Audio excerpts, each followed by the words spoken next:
everyone, welcome back to another video. It's Sunday again and it's time for our detailing discussion videos. Today we'd just like to talk about something that is lesser discussed in the detailing community. It's about your windscreen.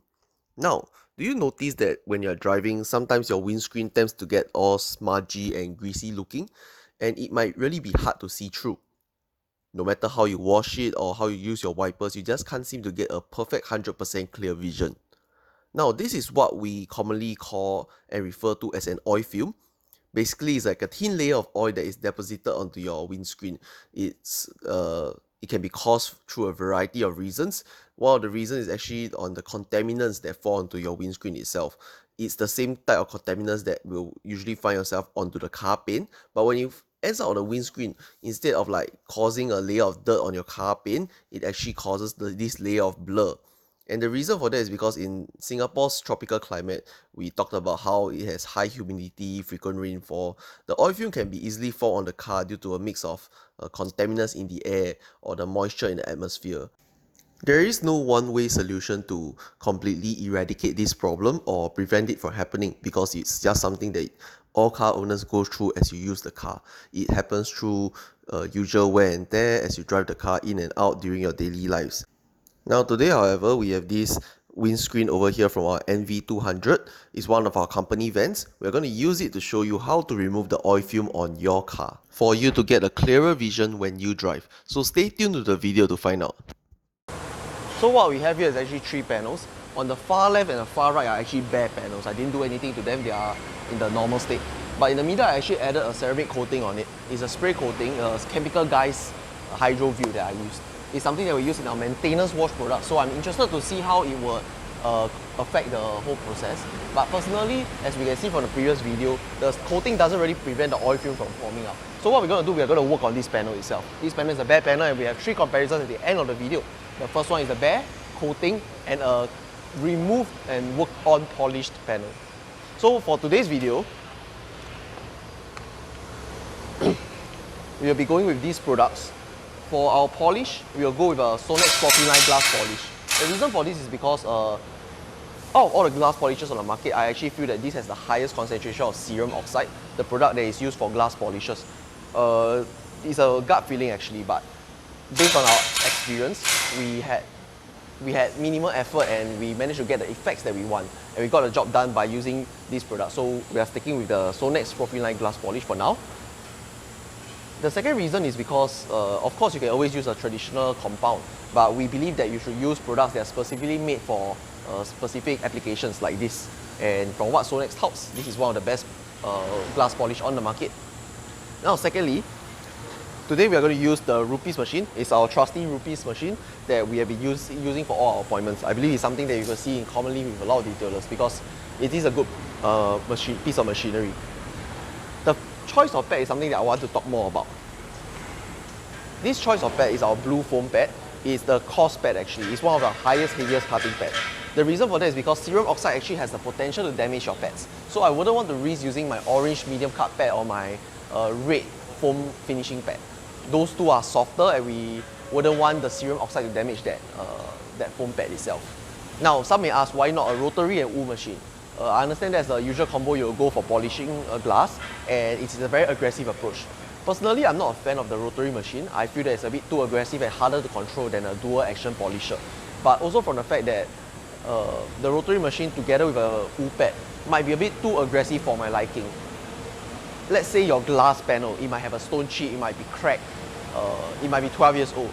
Using a rotary machine and wool pad might cause damage such as hurting the integrity of the glass might shatter in the worst case situation, or you might just cause a damage to the layer of glass on it.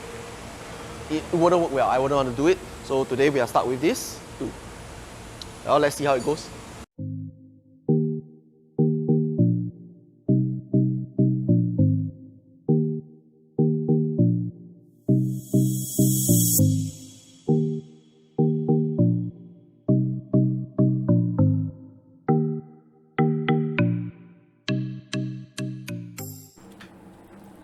Now, after I polished the panel, I actually got some help. I drove the van out, sat inside the van as I got someone else to splash water onto the windscreen itself. Now I'm going to activate the wipers of the van, try to see the clarity of the 3 different panels. Using the other company van we have, the words on it, try to see the difference in clarity between the 3 panels. You should see a distinct difference between all 3 panels, with the polished panel being the clearest, even more than the coated panel in the middle. As the wiper works on the windscreen, you should see streaks of waters left on the windscreen. This should be more apparent on the bare panel and the coated panel, less so on the far left panel, which is the panel we worked on. Now, the issue is also that after the wiper works on the windscreen itself, there should be a layer of blur. It's most evident over here, where the bare panel actually feels very blurry, like it's clouded even after the wiper works on it. Now, this is the oil film that we are talking about. You compare it to the other 2 panels and you might start to see the difference.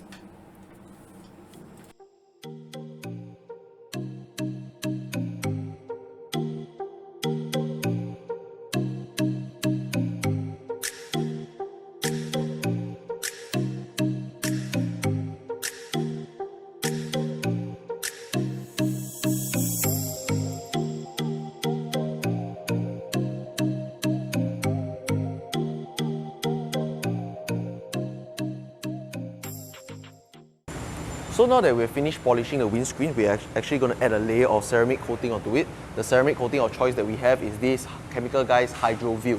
It's what we actually use for our customers' cars during our coating packages. We like it for its easy application and also the fact that it doesn't cause the window coating to jumper that much. Now, when you add a coating onto your windscreen, it actually prevents water spots from forming. It reduces the chance of water spots forming on your car. So after we remove the layer of contaminants on it, we just want to give it a proper protection so that when the car dries out, it has a longer lifespan. The windscreen has a longer lifespan.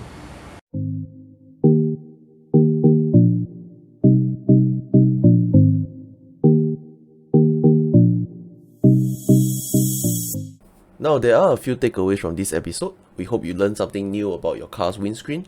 A coating doesn't exactly protect your car's windscreen from forming an oil film, and an oil film is quite a serious issue, especially because it affects with the visibility of the driver, and we hope that it's something that car owners learn and take note of when maintaining your car's cleanliness.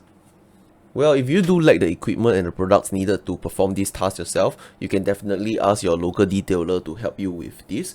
We ourselves at 𝗕𝗏𝗀𝗏, we do provide this service for our customers upon request.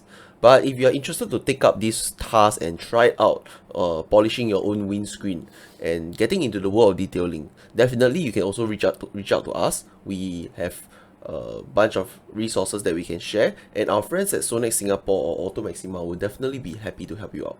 Well, as usual, the products and equipments that we use are linked in the video description down below. If you have any further questions on the process, products, or the equipments, you can always reach out to us on our social media or comment down in the video down below. Well, I guess that's all for this video. We would like to thank you for watching, and we'll see you in the next one.